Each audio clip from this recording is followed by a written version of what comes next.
మనకి గోదావరి నది అనేది మెయిన్ వాటర్ రిసోర్స్ అండి. అది అందరికీ తెలిసిందే. ఎందుకంటే మనకి వాటర్ త్రూ అవుట్ ఆంధ్ర వచ్చేది అదే. అండ్ ఆ గోదావరి నదిని ఇంత దగ్గరగా చూడడం అయితే చాలా చాలా అద్భుతంగా ఉంది. మెయిన్గా ఏంటంటే ఇప్పుడు మనకి బోట్ కనిపిస్తుంది కదా, యాక్చువల్గా దాన్ని పంటి అంటారు. అంటే ఒక వైపు నుంచి ఇంకొక వైపుకి మనల్ని చేర్చేదన్నమాట. సో ఇందులో ఏంటంటే నార్మల్గా బోట్లో ఓన్లీ మనుషులు ఎక్కుతారు, కానీ పంటిలో ఏంటంటే వెహికల్స్ని కూడా ఎక్కించి ఇటు ఒడ్డు నుంచి అటువైపు ఒడ్డుకి తీసుకెళ్తారు. సో ఇదైతే మంచి ఎక్స్పీరియన్స్ అండి. జనరల్గా మనం మూవీస్లో చూసే ఉంటారు మీరు కూడా. నేనైతే మూవీస్లోనే చూశాను. అబ్బా ఇంత బాగుంటుందా అని అనుకున్నాను, కానీ నిజంగానే అది మూవీస్లో కెమెరా ఎఫెక్ట్లు కాదు, ఇంకే ఎఫెక్ట్లు కాదు, లైవ్గా చూస్తే నిజంగా చాలా బాగుందండి. నేననే కాదు, మేము మా పిల్లలు కూడా మంచిగా ఎక్స్పీరియన్స్ అంటే మంచి ఒక మర్చిపోలేని ఎక్స్పీరియన్స్ అనమాట. అంత బ్యూటిఫుల్గా ఉంది. కాకపోతే ఏంటంటే యాక్చువల్గా కొంచెం ఈవినింగ్ టైము అలాగే మార్నింగ్ టైము రష్ ఎక్కువగా ఉంటుంది. సో దానివల్ల వెయిటింగ్ టైం అయితే పడుతుంది. సో అర్జెంటుగా వెళ్ళిపోవాలి అన్న వాళ్ళకైతే వెయిట్ చేయాల్సిందే.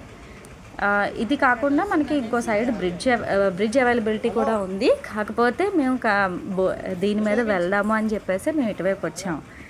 తీరా వచ్చిన తర్వాత తెలిసింది ఏంటంటే ప్రస్తుతానికి బ్రిడ్జ్ అనేది కొంచెం వర్కింగ్ కండిషన్లో లేదు. సో లైట్ వెహికల్సే వెళ్తున్నాయి, చిన్న చిన్నవి అని చెప్పేసి చెప్పారు.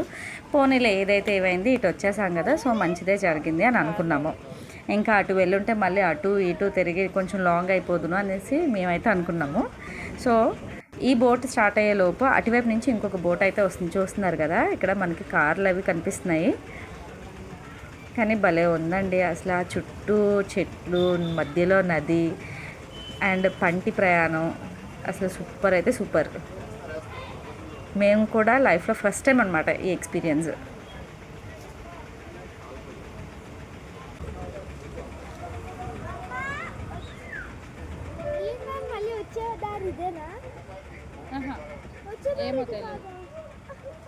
యాక్చువల్గా ఇది ఎక్కడ అంటే మనకి నరసాపురం నుంచి అంతర్వేది వెళ్ళే మధ్యలో ఉందన్నమాట. సో అంతర్వేది వెళ్ళాలి అంటే గోదావరి నది క్రాస్ చేసుకొని వెళ్ళాలి. సో అందుకని చెప్పేసి మేము ఇక్కడికి వచ్చాం. అదే కనుక గోదావరి నది మీద లాంగ్ ఎక్స్పీరియన్స్ కావాలి అనుకున్న వాళ్ళు అయితే మనకి భద్రాచలం వెళ్ళడానికి రాజమండ్రి నుంచి బోట్స్ అవైలబిలిటీ ఉంటుంది కదా. సో అదైతే వెహికల్స్ కాదు, ఓన్లీ మనుషులు వెళ్తారు. సో దాన్ని బట్టి మీరు వెళ్ళొచ్చు. అదైతే పాపికొండలు ఇవన్నీ అది కూడా చాలా బాగుంటుంది. సో చూస్తున్నారు కదా, మనకి అటువైపు నుంచి వచ్చిన పంట అయితే వచ్చేసింది. అండ్ అందులోంచి వెహికల్స్ అయితే ఒకటి వెళ్ళిపోతున్నాయి. సో మన వాళ్ళు అయితే స్టార్ట్ అయ్యాము. కాకపోతే ఏంటంటే మా వెహికలే వెనకాతలు ఉందన్నమాట. సో దాని ముందు ఆటోలు, వ్యాన్ అవి ఉన్నాయి. సో వాళ్ళకే సరిపోయింది. సో మా టర్న్ వచ్చేసరికి 2 ట్రిప్స్ తిరగాల్సి వచ్చిందనమాట. సో అందుకే అన్నాను, కొంచెం వెయిట్ చేయాలి అన్న వాళ్ళకి పర్వాలేదు, కానీ అర్జెంటుగా వెళ్ళాలి అన్న వాళ్ళకి మాత్రం బ్రిడ్జ్ రూట్ అనేది కరెక్ట్. సో మాకైతే వెయిటింగ్కి ఒక 1 అవర్ టైం అయితే పట్టేసింది. సో 1 అవర్ వరకు ఆ గోదావరి నదిని, ఆ మొక్కల్ని, ఆ చెట్టుల్ని ఇవన్నీ చూసుకుంటూ మేమైతే ఉండిపోయాం. మాకు అంత అనిపించలేదు, అంటే అంతసేపు వెయిట్ చేసామని కూడా అనిపించలేదు. ఏదైనా సరే నేచర్లో ఉన్న మ్యాజిక్ అదే కదా.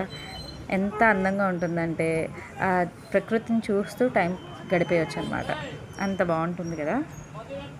సో మీరు ఈ పంట ఎక్స్పీరియన్స్ అనేది మీరు కూడా చేశారా? సో ఇలాగా అంటే ఇక్కడే కాదు, ఎక్కడైనా సరే మీరు కూడా వెళ్ళి ఉంటే నాకు కమెంట్ సెక్షన్లో మెన్షన్ చేయండి. అండ్ అలాగే మరిన్ని ఇలాంటి మంచి మంచి వీడియోస్ కోసం మా ఛానల్ని సబ్స్క్రైబ్ చేసుకోండి. సో మన ఛానల్లోని ఓన్లీ ఇదే కాదు, టెంపుల్స్, ఎడ్యుకేషన్, క్లాసికల్ డ్యాన్స్ ఇలాంటి వీడియోస్ కూడా ఉంటాయి. Thank you.